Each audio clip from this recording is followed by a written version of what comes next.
ओम सहजात्म स्वरूप परम गुरु शुद्ध चैतन्य स्वामी ने नमः। अपने स्वरूप की, अपने स्वभाव की महिमा जब तक जीव को नहीं आएगी, ये मिथ्यात्व अज्ञान रूपी दशा जीव की मिट नहीं पाएगी। इसलिए सम्यक तो सन्मुख और सम्यक दर्शन के बाद सम्यक दृष्टि भी निरंतर निरंतर अपने ज्ञान स्वभाव का आश्रय लेकर अपने ज्ञायक भाव में रमणता का प्रयास और तीव्र पुरुषार्थ करते हैं और नियम से भोगोपभोग से छूटते जाते हैं, क्योंकि भोगोपभोग स्वेच्छापूर्वक भोगते रहो और कर्म का बंध न हो, यह कदापि होता नहीं। सबसे पहले मान्यता से निकालना है कि मैं परद्रव्य पर भावों को का कुछ कर सकता हूँ या उसे भोग सकता हूँ। पांच इंद्रियां, उसके विषय और मन के विकल्प, इन सबके भोगों का कर्ता और भोक्ता। भोग का अर्थ एक नहीं, वासना मात्र नहीं, पांच इंद्रियों के विषय का सेवन सो वासना। इसलिए हमने कहा ना, उणोदरी तप। 6 पेट हैं, कितने? 5 इंद्रियां और एक मन। 6 के 6 पेट को उणोदर करना पड़ेगा, उनको भूखा रखना पड़ेगा, उनकी इच्छाओं का दमन करना पड़ेगा, तो काम होगा।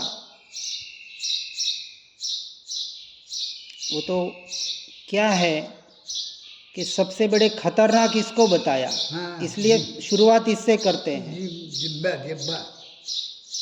देखो, कान के दो है ना, आंख 2 है, नाक 2 है, शरीर तो पूरा है, ठीक है ना, सबका काम एक ही है। लेकिन एक खतरनाक ये, एक है पर काम 2 है। इसलिए इससे शुरुआत की कि पहले इसको कंट्रोल करो। स्वादु और बोलने से, देखो, बोलने से जितना काम बिगड़ता है, दोनों काम बिगाड़ने वाली। इसलिए पहले इसको बंद कर दिया, फिर एक एक को बंद करो। कंट्रोल तो 6 के 6 इंद्रियों को करना है, क्योंकि मन ऐसा है कि मन को हम कंट्रोल करने की सीधा सा उपाय है कि उसको अपने धर्म ध्यान में लगा दो, और कोई उपाय नहीं है। मन से अमन की दशा तो अभी बहुत दूर है, निर्विकल्प दशा वो आएगी तब आएगी। लेकिन अभी मन का ही उपयोग सर्वोत्कृष्ट अभी हमारे लिए साधन है भीतर जाने के लिए, तो वो मन ही है, भाव मन। इसलिए अपने स्वभाव में रमण करना, अपने उपयोग को उपयोग में, ज्ञान को ज्ञान में स्थिर करना ही सबसे बड़े से बड़ा पुरुषार्थ, अनंत पुरुषार्थ है, जो अभ्यास से सिद्ध हो सकता है, साध्य हो सकता है। जिन्होंने भी किया पाया, इस 5, 50, 100 साल में भी ऐसा नहीं कि वो जमाना अलग था और आज जमाना अलग। हर जीव में पूरी की पूरी क्षमता पड़ी हुई है, लेकिन पहले ही अपने आप को हीन दीन मान लेता है। कैसे होगा, क्या होगा, वो क्या जमाना था, आज का क्या, नहीं, वो नहीं कर सकता। अरे हीन भावना नहीं आनी चाहिए। मैं सर्वोत्कृष्ट पदार्थ, अनंत शक्ति मुझमें पड़ी है परमात्मा स्वरूप में। ये भाव भीतर से वो दृढ़ता आवे तो काम होवे। इसलिए पराश्रय से नहीं, स्व के आश्रय से ही सच्चा धर्म होगा। और फिर बुद्धिपूर्वक पर द्रव्य पर भावों का त्याग करने की का अवसर आवे तो वो भी करने का प्रयास और पुरुषार्थ करना अनिवार्य है। बस उसमें धर्म बुद्धि मत मान लेना। धर्म तो एक ही, आत्मरमणता, आत्मस्थिरता, और उसके लिए एक ही साधन, और उसका नाम है ज्ञान स्वभाव। ये श्रद्धा में पक्का होगा और उसके साथ उसके लक्ष्य वाला व्यवहार होगा। इसलिए सम्यक दर्शन, सम्यक ज्ञान, सम्यक चारित्राणी जो मोक्ष मार्ग बताया, ऐसा सच्चा चारित्र धारण करना सो सच्चा पुरुषार्थ है, अन्य कोई पुरुषार्थ नहीं है। हाँ, इसलिए जो वस्तु पराई है उसे पराई मानने का तीव्र पुरुषार्थ हो जाए तो उसे छोड़ने में या उसे छूटने में कठिनाई नहीं होती है। जैसे किसी दूसरे का बेटा है और भीख मांगता नजर आया तो ज़्यादा से ज़्यादा करुणा करके कुछ कपड़े दे देंगे, खाने की चीज़ दे देंगे, पैसे दे देंगे, लेकिन दुखी नहीं होंगे। लेकिन वही अपना बेटे को भीख मांगने की नौबत आ जाए तो क्या होगा? कितना दुख होगा, और खास करके माँ को, क्योंकि माँ की ममता होती है। हाय राम, मेरे बेटे को ऐसा काम करना पड़ रहा है, क्योंकि वो अटैचमेंट हो गया, मोह हो गया, मेरा।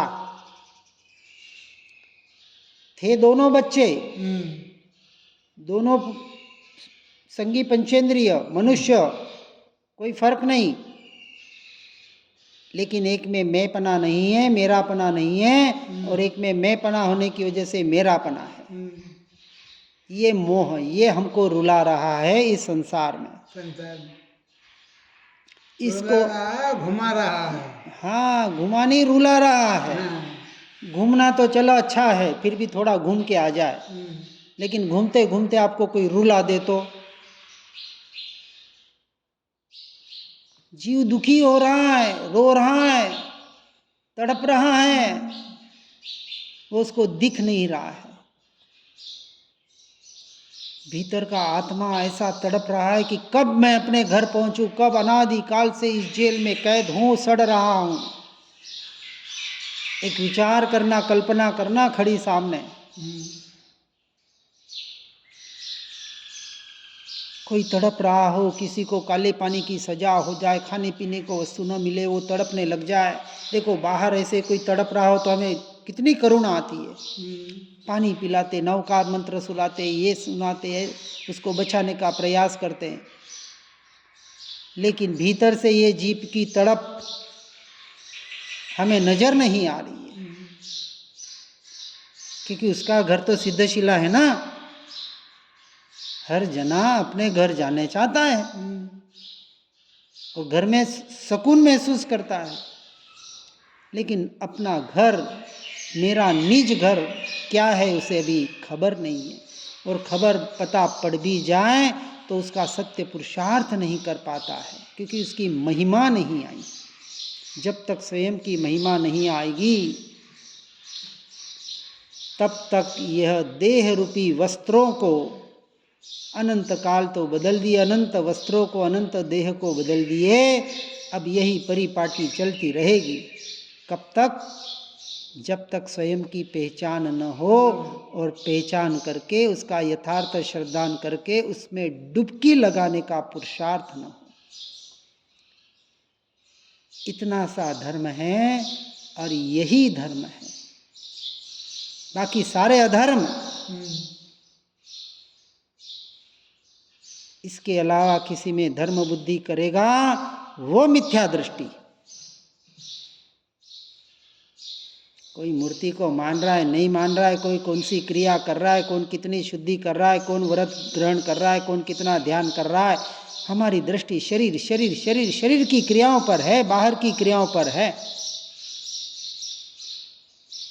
और जिसकी दृष्टि बाहर है, चाहे शुभ क्रियाओं पर भी क्यों न हो, बाहर की शुद्धि पर भी क्यों न हो, वो अपने आप को भूला हुआ है। इसलिए हमारे मुनिराज कैसे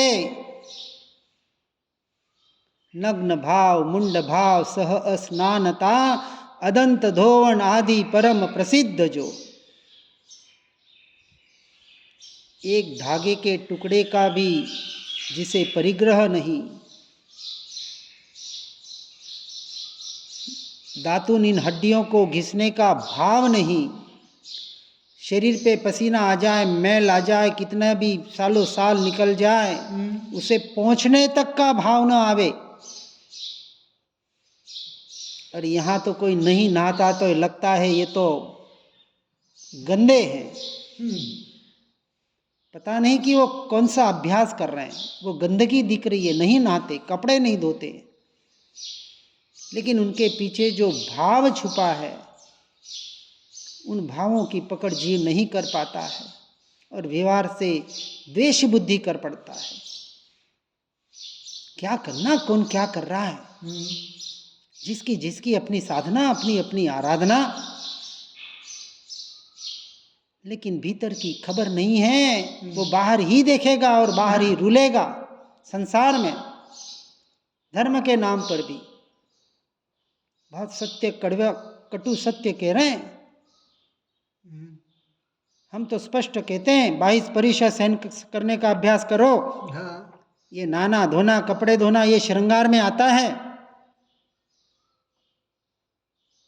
नहाए बगैर शास्त्रों को कहाँ जरूरत है अब शास्त्रों को हाथ लगाने की? मत लगाओ, बैठो एक जगह जाके गुफा में। है ताकत? है। कोई नहाने धोने की जरूरत नहीं, कोई कपड़े की जरूरत नहीं, एक लंगोट में जाके बैठ जाओ। हमने ये प्रयोग किए हैं।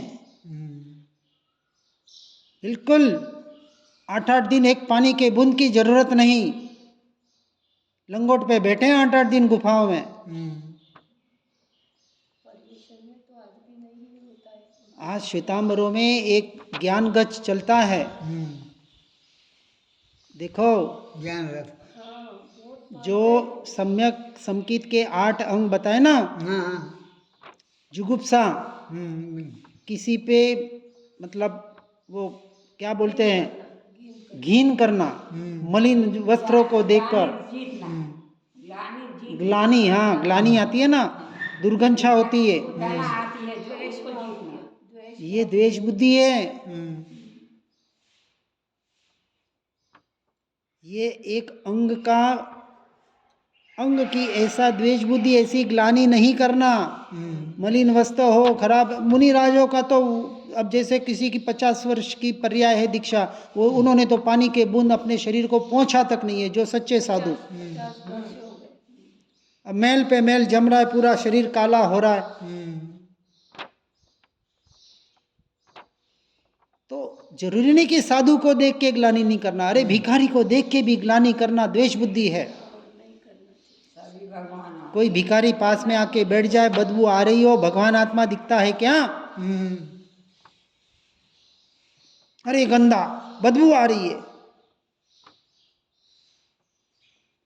ये अभ्यास, इनका भी अभ्यास होता है। जनरल डिब्बे में बैठो, इसका अभ्यास होगा। हमने सारे प्रैक्टिकल किए हैं, एक एक देहाध्यास छोड़ने के, और हम तो करवाते हैं जो हमारे से जुड़े हैं। हम तो कहते हैं 8 दिन नहाने की जरूरत नहीं, शेविंग जब तक मेरे साथ हो।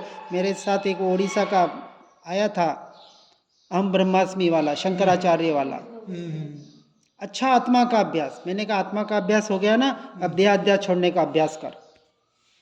1 महीना मेरे साथ रहा, न नहाना धोना, कपड़ा धोना, शेविंग करना, कुछ नहीं करना। मैं क्यों पानी बर्बाद करता है? न मंदिर जाता है, न पूजा करता है, न कुछ करना नहीं है। आत्मा में रहने के लिए क्या करना, कहाँ नहाने की जरूरत है? आत्मा तो त्रिकाल शुद्ध है, उसको शरीर के शुद्धि की जरूरत नहीं है, कपड़े की शुद्धि की जरूरत नहीं है। बहुत कड़वा सत्य कह रहा हूँ। इसका अभ्यास आज बहुत खुली स्पष्ट बात कर रहा हूँ, और ये सबके लिए है, 1000 जने सुनने वाले हैं इसको। ये भी एक साधना का अंग है। नहीं तो देह को टिकाना, बाहर की शुद्धि शुद्धि शुद्धि में इतने लगे हुए हैं कि स्वयं को भीतर की शुद्धि जितनी होनी चाहिए नहीं हो पाती, क्योंकि ये द्वेष बुद्धि आ जाती है। हम शुद्ध, ये अशुद्ध, हम नहाए ये तो नहाता नहीं है, गंदा आदमी है, वो गंदा दिखता है, वो भगवान आत्मा नहीं दिखता है। अरे मनुष्य मनुष्य को आप नहीं अपना पा रहे हैं और जीव जंतु की और उनको बचाने की, उनकी करुणा की बात करते हैं हम। साधना और साधक दशा ऐसी नहीं होती है। और वास्तविक साधना इसलिए एकांत और अकेले की होती है। किसी ये समाज आपको साधना करने देगा नहीं। वो संसारी जीव वो तो कहेगा कहाँ मोक्ष में जा रहा है। वो कहते हैं ना इंडियन मेंढक, ये सारे इंडियन मेंढक है हमारे, हाँ। कैसे ऊपर जाता है, टांग खींचेंगे। और यही पूरी दुनिया में यही हो रहा है। इनसे हमें बचना है, मुझे बचना है, और मैं तो बचने का पूरा प्रयास करता हूँ। ऐसी कहीं हो नहीं बाबा, आपका रास्ता खुला है, हमारा रास्ता हमारे लिए खुला है। हम हमारे रास्ते पे बिल्कुल विचार पूर्वक, सावधानी पूर्वक चल रहे हैं। ऐसा नहीं कहेंगे कि अभी बहुत कमजोरियां हैं, पता है अपनी कमजोरियां अपने को, लेकिन फिर भी ज्ञान स्वभाव का आश्रय नहीं छूटता है उन कमजोरियों के काल में भी। ये दृढ़ता है, और ये दृढ़ता आए बगैर ये तत्व ज्ञानी, ये तत्व निर्णय, ये शब्द बहुत अच्छे लगते हैं। शब्दों से काम नहीं होता है, चिल्लाने से काम नहीं होता है, भगवान नहीं बना जाता। भगवान साधना से बना जाता है। साधक दशा को पर्याय में प्रकट करना पड़ता है। इसलिए देखो स्पष्ट बताया है, तत्व ज्ञानी को न किसी पदार्थ में राग करना है, न द्वेष की उत्पत्ति हो, ऐसे परिणामों को करना है। और ज्ञानी को चाहिए कि वस्तु स्वभाव को यथार्थ समझकर, पर द्रव्य पर भाव से हटकर अपने एकमात्र स्वभाव का आश्रय करके निरपराध निर्बंध ऐसी स्थिति का आश्रय करे, और सारे संकल्प विकल्पों को वितांडावात छोड़कर एकमात्र स्वयं शुद्धात्मा का अनुभव करो। वही तुम्हारा परम तत्व है। यही परमात्मा होने की विधि है और कोई विधि नहीं है। यहां से पढ़ के बोल रहा हूं और साथ में अपनी बात रख रहा हूं। देखो, लिखने वाला, बताने वाला, पढ़ने वाला, सुनने वाला, सुनाने वाला क्या है, कैसा है, इससे नहीं जाना। हमारे जो काम की बात है उसे ले लेना और बाकी छोड़ देना। इसलिए चारित्र की अपेक्षा से आदर्श तो सिर्फ पंच परमेष्ठी है, चौथे पांचवा गुण स्थानवर्ती चारित्र, क्योंकि अभी वो उसका बाहर का चारित्र जो दिख रहा है वो आपकी समझ में, हमारे समझ में नहीं आएगा। क्योंकि चौथे गुण स्थानक में तो पूरा संसारी जीव है, भोग रहा है, व्यापार कर रहा है, घर गृहस्थी संभाल रहा है, सब कुछ कर रहा है, गुस्सा, क्रोध, मान, माया, लोभ सब कर रहा है, लेकिन भीतर दृढ़ता है, ये मैं नहीं, ये मेरी क्रिया नहीं, ये मेरा स्वरूप नहीं, मेरा स्वभाव नहीं। ये दृढ़ता, इतनी दृढ़ता, इतना निर्णय, इतना श्रद्धान। लेकिन अनादि से इस जीव को ये बाहर बाहर बाहर देखने की इतनी आदत हो गई है। इसलिए सबका लक्ष्य छोड़ो भैया, अपना काम करो, अपनी समझ पक्की करो और उसमें लीन हो जाओ। इतना ही तुम्हारा कर्तव्य है, इतना ही इस जीव का काम है। और ये शुद्धोपयोग की दशा वही साधक दशा है जो पवित्र आत्मा को पर्याय में पवित्र करती है। पर्याय में पवित्र, हाँ, शुद्ध आत्मा को पर्याय में शुद्ध करती है, क्योंकि शुद्ध अशुद्धि पर्याय में हो रही है। सारा कुछ, सब कुछ पर्याय में है। ये शरीर आदि में कुछ नहीं है, कितना भी शुद्ध डाल दो बाहर तो अशुद्ध ही निकलेगा। सबसे खराब मशीन है ये। अन्य मशीनों में तो कच्चा माल डालो तो पक्का माल निकलता है, यहाँ पक्का माल डालते और कच्चा माल निकलता है। और ऐसे मशीन को हम सजाने संवारने में लगे हैं, कोई काम की नहीं है। अब हमारे लिए जब हमारा ये निर्णय हो गया, श्रद्धान हो गया, सब कुछ समझ लिया, अब इस मशीन की जरूरत नहीं है। अब सिर्फ एक मन रूपी साधन की साधना में आवश्यकता है। मन स्वस्थ है तब तक उत्कृष्ट साधना हो सकती है। अब शरीर की जरूरत नहीं है। शरीर भूखा रहे तो ठीक, न रहे तो ठीक, ठीक है, जब तक अनुकूलता है, जब तक कर सकते हैं करें, उसका कोई निषेध नहीं है। यह जिनेंद्र भगवान की अनेकांतमय वाणी, स्याद्वादमय वाणी को यथार्थ रूप से सुनकर समझकर जो अपने शुद्धात्मक प्रकाश को, चैतन्य प्रकाश को अपनी पर्याय में प्रकाशित कर देता है, ऐसा जीव सच्चा साधक, तीव्र मुमुक्षु, मोक्ष का अभिलाषी व्यवहार की अपेक्षा से, और स्वयं को मोक्ष स्वरूप, सिद्ध स्वरूप मानकर उसमें स्थिर होने वाला जीव इस साधना में आगे बढ़कर अपने उस साधना को सफल करके अपनी उस अंतिम चेतन अवस्था को अनंत काल के लिए प्राप्त करके उसमें स्थिर बन के अपने इस मनुष्य पर्याय को सफल करके सच्ची साधना करें। इसी में हर जीव आगे बढ़े और बढ़ते रहें, और एक सिद्ध बनकर जो निगोद में बेचारे जीव अटक रहे हैं उनको निकलने की सर्वोत्कृष्ट कृपा करें। इसी भावना के साथ ओम नमः सिद्धम। जिन वाणी के ज्ञान से हो सम्यक श्रद्धान, हो चारित्र महान और पाऊं पद निर्वाण।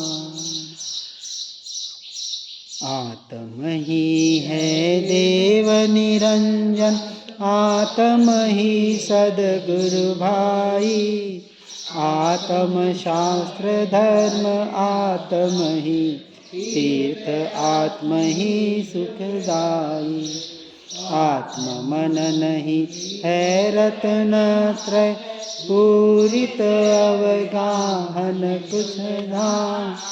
ऐसे देव शास्त्र सद्गुरुवर, धर्म तीर्थ को सतत प्रणाम, धर्म तीर्थ को सतत प्रणाम।